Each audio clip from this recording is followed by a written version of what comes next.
There's only one thing that we love more than eating food with chopsticks, and that's photography.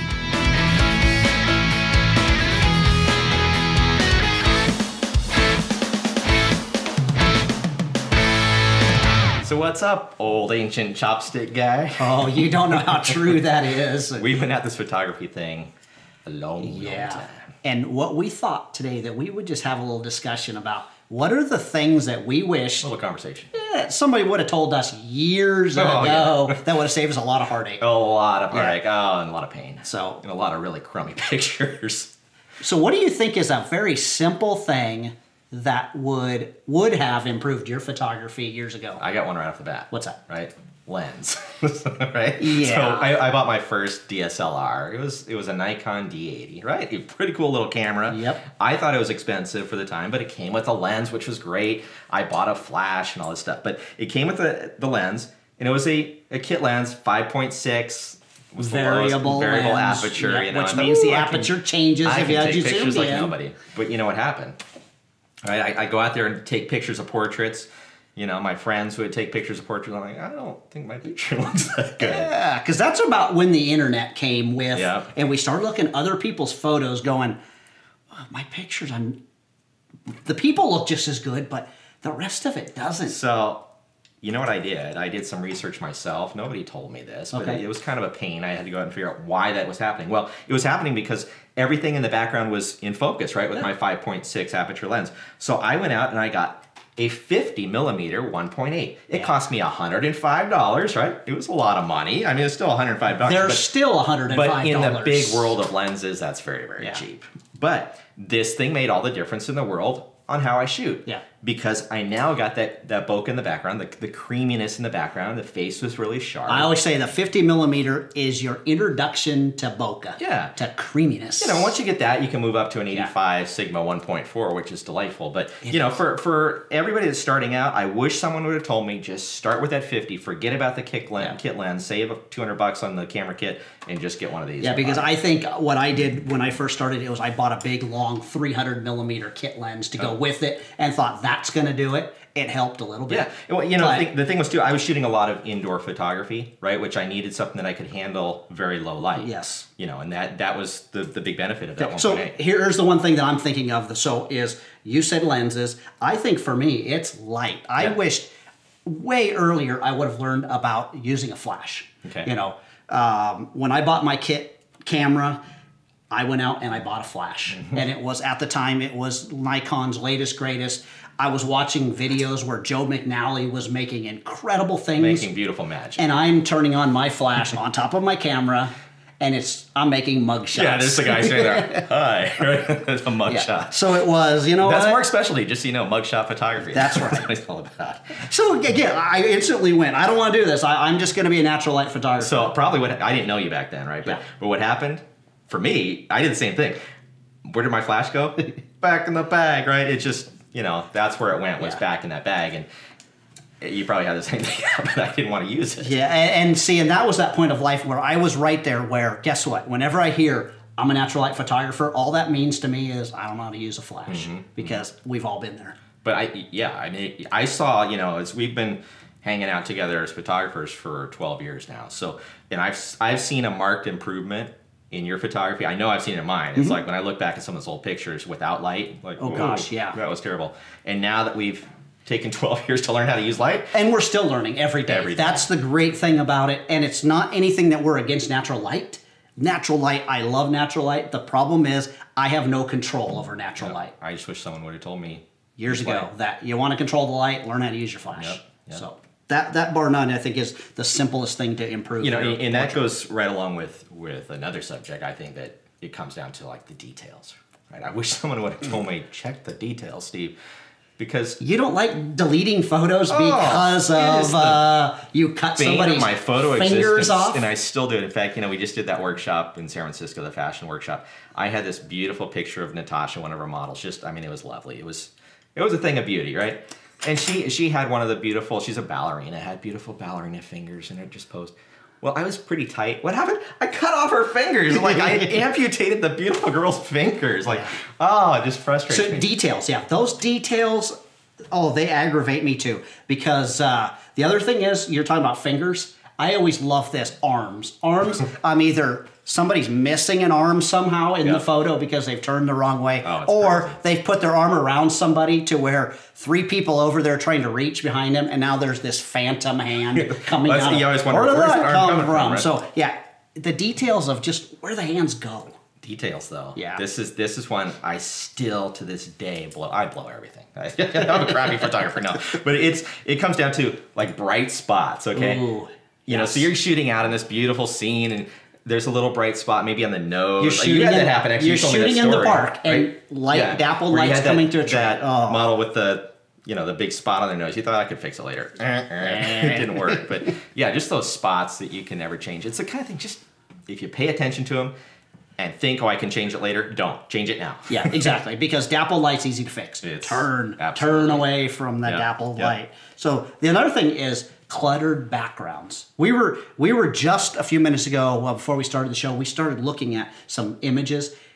We looked at a great family image, a family picture. What was in the background? A car in the trees. A truck parked in the trees, or a car, whatever it was, and you ruined the picture for me. My eyes go straight to it. Do you remember? So we've got a friend that I won't. Don't say her name, Karen. I won't say Karen's name at all. But we were in San Francisco taking some pictures on Baker Beach. It gives you a beautiful vantage point for the Golden Gate Bridge.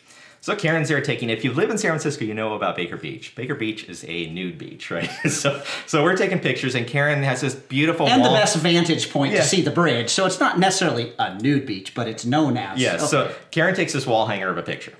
She gets home. And there's a guy posing for her that she didn't see, buck naked, right? In the background, standing there.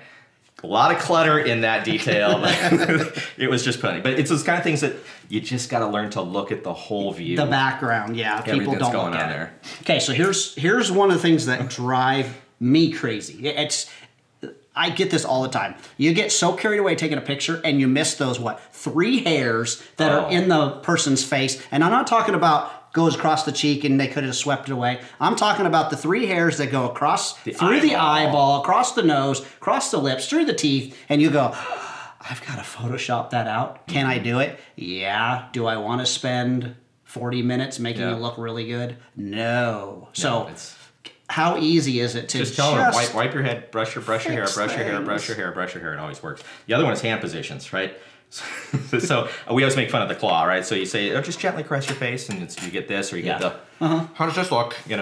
Or a man, you say cross your arms, and you're like, what are you, a Star Trek fan? You're doing the Vulcan sign over here, or, put your hand on your significant other's knee, and it's like this, like gaping open fingers, where just close the hands. Just close it. So hand position.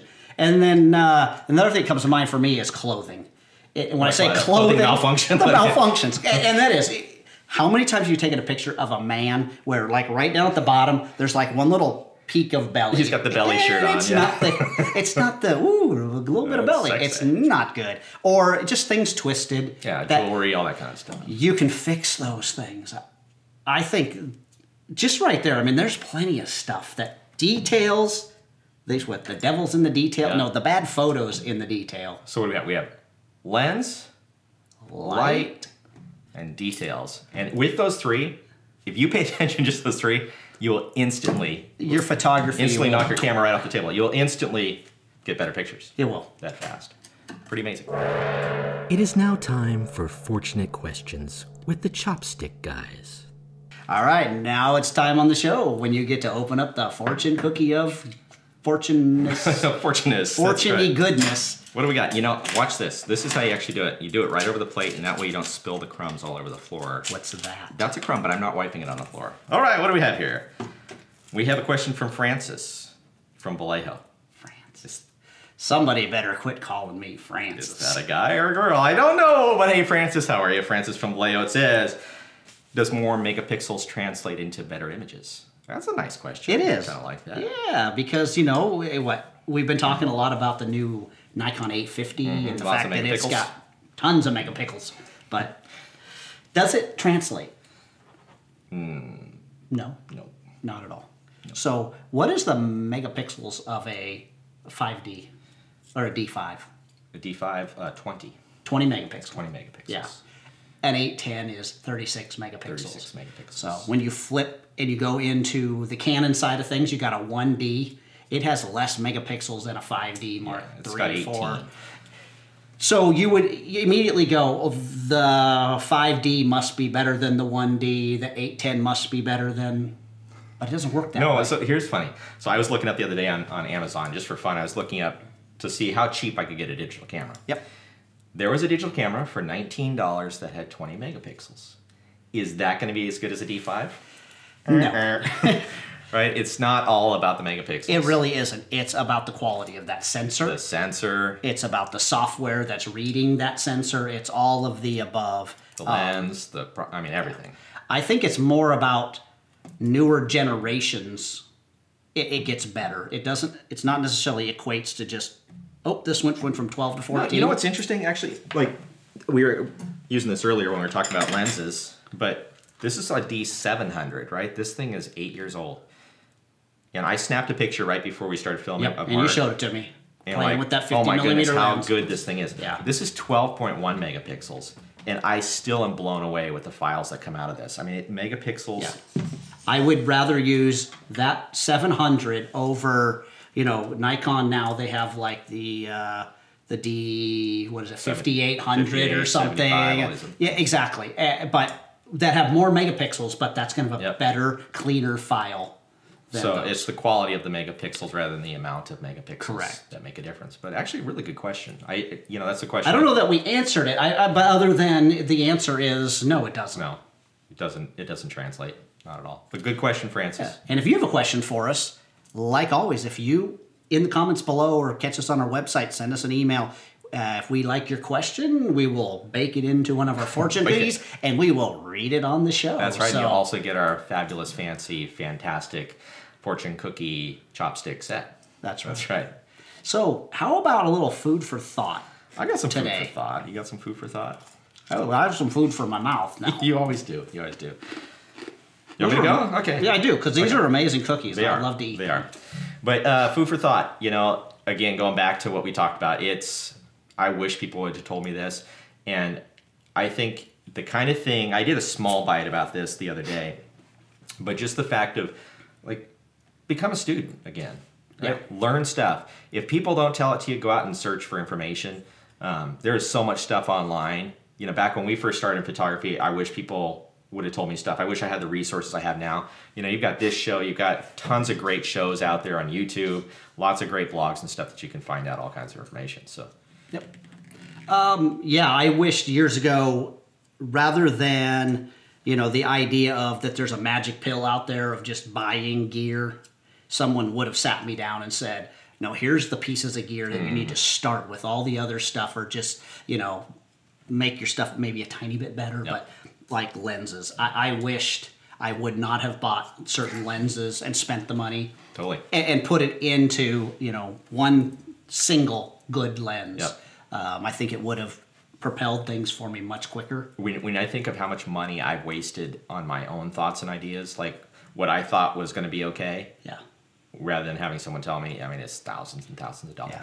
I've heard a saying that, gear, well, I've heard it say for fishing, that fishing lures are more designed for fishermen than they are for fish. I think photography gear, that's really more designed for photographers than they are Yep. for good photography. So Definitely. just buyer beware. There's lots of great stuff out there that will make your photography better, but there's a lot of stuff that just gets in the way. Yep. Oh, awesome. I just want to ask people something right now to join this conversation, actually, we've been talking about today. I think it was good. It was good stuff. But we came up with 3 big ideas, right? Lenses, light, details, and then a lot of stuff about details. But if there's stuff that's not on that list that would be 3 things, or just even one, that you wish you would have been told, Yeah. share it with us. We'd love to We have would you write a love to. comment below. Yep. It's always fun to get that dialogue going, but love it. Yes. And like always, we ask you to like and subscribe. And don't forget to, Ring that bell. that That's bell right. right up here. And need if to you hit click that, on it gets you notified every single week of new stuff that comes out. Got from lots our- of cool stuff We do. that we're Lots working of on good right now stuff, that lots you of good don't stuff. want to miss out on. Yep. So make sure you like, subscribe. We appreciate it. And like always, we thank you. We consider you family for joining us here on the Panoptic Chopstick Show. We are the Chopstick Guys. and we are signing off. All right. All right, everybody. Don't forget, say Say sushi. sushi. See you next week. We want to welcome you to our YouTube channel. That's right, the Panoptic Chopstick channel, where we are bringing fun to photography. Hey, we want to invite you each week to join us on Tuesday, where we put out a new episode of our Panoptic Chopstick show, where we will give you tips, tricks, interviews with photographers, we'll give you DIY projects to do on your own, and maybe even inspire you a bit. That's right, including always a little dash of fun. So we want to invite you to go ahead and subscribe and like our channel, where you will get notified every Tuesday of brand new episodes. But welcome to the Panoptic Chopsticks channel. Come join the fun.